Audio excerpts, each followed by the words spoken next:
안녕하세요. 최근 며칠 동안 엄청 춥더니 오늘 날씨가 굉장히 포근하네요. 자, 오늘은 의사표시 중에서도 비정상적 의사표시 보시겠습니다. 비정상.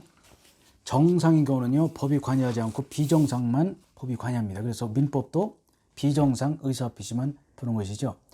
여러분들 정상 생활하면요, 법원 갈 일 없고 병원 갈 일 없지. 그죠? 그래서 여러분들이 지금 이 시간에 책을 보고 공부하실 수 있다는 그 자체만으로도 행복하다고 생각하셔야 됩니다. 비정상 의사표시 4가지. 정상이 아니다. 우리 교재는 15페이지 되겠어요. 정상이 아니다. 크게 내어져 있습니다. 비통착사, 외울필요는 없지만요. 이것도 4가지가 있다는 것도 여러분들이 몰라서 제가 써놓은 것이에요. 비통착사, 비진의 표시, 통정의 표시, 착오 사회강박인데 이 조문도요. 107조, 108조, 109조, 110조가 나란히 되어 있습니다. 4가지가. 그래서 이 중에서 시험이 보통 2문제 아니면 3문제 나옵니다. 많이 나오죠. 자, 결론적으로 비진의 표시는 원칙 유효. 좀 이따 보도록 하고요. 허위 표시는 무효고 착오와 사회강박은 취소할 수 있는데 허위 표시 정말 잘 나오고요. 착오 사회강박 잘 나오는데 비진의 표시는 잘 나오질 않습니다. 그러나 이제 많이 틀려. 유효. 거짓말인데 유효. 그래서 많이 틀리니까 주의 깊게 보시기 바라고요. 자, 비진의 표시부터 차례를 보도록 하겠습니다. 자, 진의한 의사표시를 제가 그림을 그려봤습니다. 비진의 표시.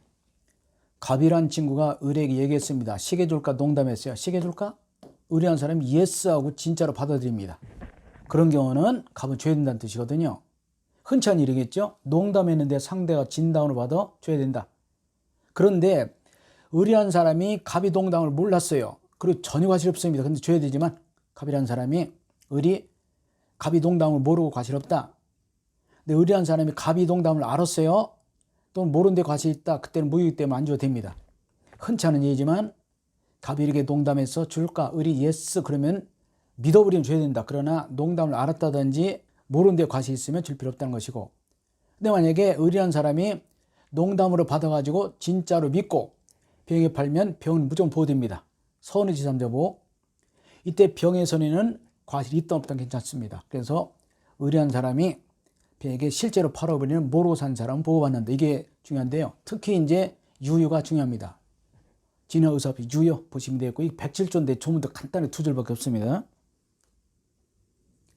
자, 비정상 의사표시로서 진화 의사표시는 진화가 아니죠. 거짓말이죠. 진의 뜻이 정말 중요하지. 제가 빨간 걸 해놨습니다. 진의 뜻. A가 아니라 B죠. 마음속에 원한다. 그런 것이 아니라 특정한 내용의 말을 하고자 하는 표의자 생각. 정말 중요하죠. B.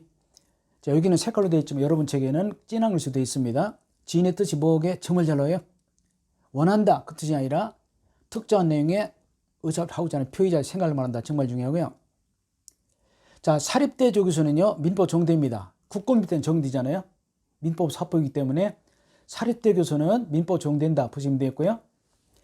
물을 일으킨 사립대 조교수가 사직원이 수리되지 않고서 믿고 일단 수습을 위해서 사표를 냈더니 진짜 수리해버리면 그대로 유효하기 때문에 번부가 안 된다. 사립대 조교수가 일단 사태 수습을 위하여 사표를 냈는데 사직 의사표시가 수리된 경우는 그대로 유효하다. 번부가 안 된다. 이 사람이 마음속에 뜻은 없었지만 냈기 때문에 그대로 지게 된다. 그런 뜻 되겠습니다. 제가 사립대 조교수의 파란색을 한 것은 사립대 조교수는 민법 적용되고요. 사표 수리 같은 경우 국공립 때는 민법 적용되지 않습니다. 그래서 그렇고요. 자, 사직서 제출행위가 표의자의 내심의 내용을 진정으로 원하지 않았습니다.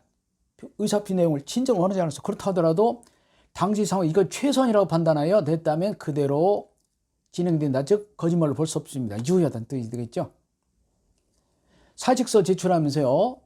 원치는 않았습니다만은 이것이 최선이다라고 생각해서 사직 의사를 했다면 내심의 효과 의사가 결여된 비진으로 볼 수 없다. 다시 말해서 그런 사직 의사 표현이 유효하다. 그런 뜻 되겠고요. 3부도 마찬가지죠. 재산을 강제로 뺏긴다는 것이 본심이 있었어요. 그렇다 하더라도 강박에 의해서만 죽이려 했다면 죄 된다 뜻입니다. 이건 3번 애매한 판례지만 이런 거 일반적으로 강박으로 취소할 수 있는 데가 안 된대요. 재산을 강제로 뺏긴다. 본심에 내재 있다 하더라도 강박에 의해서는 일단 죽이려 했다면 줘라. 그런 뜻인데 정치 판례 이런 것도요. 아주 어려운 판례고요. 이런 것은 보증을 못 맞춥니다. 못 맞추고요. 2번, 3번은 잘 보시고 이런 것은 그대로 2번도 유효하다, 3번도 유효하다 그런 뜻입니다. 2번도 사직서 제출 유효, 3번도 증여 유효하다 그런 뜻 되겠어요. 2번, 3번 공부하지 않으면 맞추기 못합니다. 잘 보시고, 자, 통상의 방법이 아닌, 다시 말해서 컴퓨터로 찍히는 이런 방법이 아니라 수기식 손으로 쓴 통장이 교부되고 그 지점에서는 다른 은행보다 훨씬 높은 이자가 지급되었다. 그런데 고직 그 하나 은행에서만 예금이 되었다면 은행과의 예금 기한 성립하지 않는다는 거. 나중에 이 사람이 수기식 통장, 즉 지점장이 손으로 써서 돈을 받고요. 그리고 이자 준 거죠. 이런 경우는 보통 그것이 은행과의 계약이 아니라는 것을 알았기 때문에 은행 쪽에서는 그런 돈에 대해 책임지지 않는다. 그런 뜻 되겠죠. 수기식 통장. 소유취하가 내심 의사에 반한다 하더라도 무효가 아닙니다. 왜냐하면 소유취하는 소송행위로서 민법 정지잖아요. 얘는 공법행위입니다. 따라서 소유취하가 내심에 반한다 하더라도 무효로 볼 수 없고 그대로 마음속에 원치 않았다 하더라도 그대로 소유취하는 유효하다. 그런 뜻 되겠습니다. 즉 소송행위는 공법행위로서 민법 정지되지 않습니다. 민법 정지되지 않고요.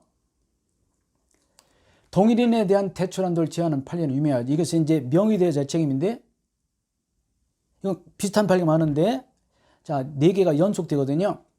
동일인에 대한 대출한도를 제한하는 법을 피하기 위해서 실질 채무자가 제3자를 형식 채무자로 내세우고 은행도 이를 양해해서 대출이 이루어졌다면 명의대출은 무효이기 때문에 명의 빌려준 사람은 갚을 필요 없어요. 비슷한 판례가 연속 3개가 더 있는데 양해를만 나오던 통정 무효 보시면 돼요. 양해, 우리가 양해라는 말은 굉장히 좋은 말이지. 양해해 주세요. 여기서는 통정이라는 뜻으로 씁니다. 양해한 경우는 허위피지 무효다.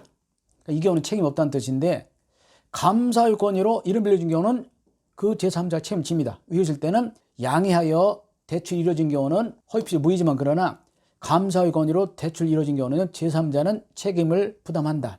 갚아야 된다. 그런 뜻 되겠죠? 이번 판례 같은 것은 일반 규제 없습니다. 잘 보시고요. 일반 규제 없는 것은 어디 있느냐? 대학 규제에 있고요. 대학 규제에서 문제를 내기 때문에 그렇습니다. 자, 주의 깊게 보시기 바라고.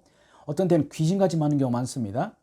어차피 대학 규제에서 문제를 내고 저는 대학 규제를 옮겨놓은 것이기 때문에 그래요. 아주 중요하다는 말씀드리고요. 자, 사립학교도 민법 적용되죠. 사립학교법상의 제한 규정 때문에 교직원 명의로 재단에서 돈을 빌렸습니다. 그렇다 하더라도 책임이 있다는 뜻입니다. 아까 양해는 책임 없다고 했죠. 사립학교법의 제한 규정 때문에 재단에서 얼마 이상은 대출받지 못하니까 교직원, 그러니까 선생님과 사무총장 또는 서무과장 이런 사람 이름으로 돌리는 거죠. 그렇다 하더라도 그 교직원은 책임이 있다. 이름을 빌려준 제3자 직접 은행을 방문해서 도장 찍었다면 책임이 있대요. 양해는 책임이 없고 감사의 권유, 사립학교 교직원 그리고 직접 방문하여 도장 찍은 책임이 있다 보시면 돼요. 침묵은 부작이죠. 침묵이 의사되려면 침묵이 의사되기 위한 특별한 자원과 그것을 쓰셔야 됩니다. 우리 침묵이라는 것은 가만히 있는 거죠. 근데 침묵이 어떤 생각으로 표시가 되려면 반드시 침묵을 의사보기 위한 특별한 자원과 인식이 있어야 되죠. 일반적으로 말 안 한다 화났죠. 그러나 좋아서 말 안 하고 가만히 있을 수도 있죠. 그래서 그 상황이 뭐냐? 저 사람이 왜 말을 안 하냐? 그것이 침묵이라는 것이 가만히 있어서 어떤 데 긍정도 돼요. 어떤 데 부정되고. 그래서 침묵이 의사없이 yes, no로 인정되려면 그러한 특별한 정황을 알고 있어야 돼요. 알고 해야 돼요. 자, 7번은 정반대의 판례인데요. 근로자가 회사의 방침에 따라서 재입사 전제로 퇴직 후 그대로 근로하고 있습니다. 강제적으로. 그런 경우는 의사없이 무효죠. 그러니까 회사에서 일단 퇴직하고 그리고 빨리 퇴직금 받고 그리고 계속 근무하라. 그래서 사표를 냈더니 나중에 사장님이 사직서 제출 이유로 수리하면 안 된다. 그런 데 되겠고요. 무효다. 그것은 사직 의사 없이 무효다. 강제적으로. 그런데 근로자들이 자기 뜻에 따라서 중간 퇴직을 하고 퇴직을 받았다면 유효하기 때문에 이런 것은 번복이 안 된다. 그런 뜻입니다. 자, 계속 이어서 보도록 하겠습니다.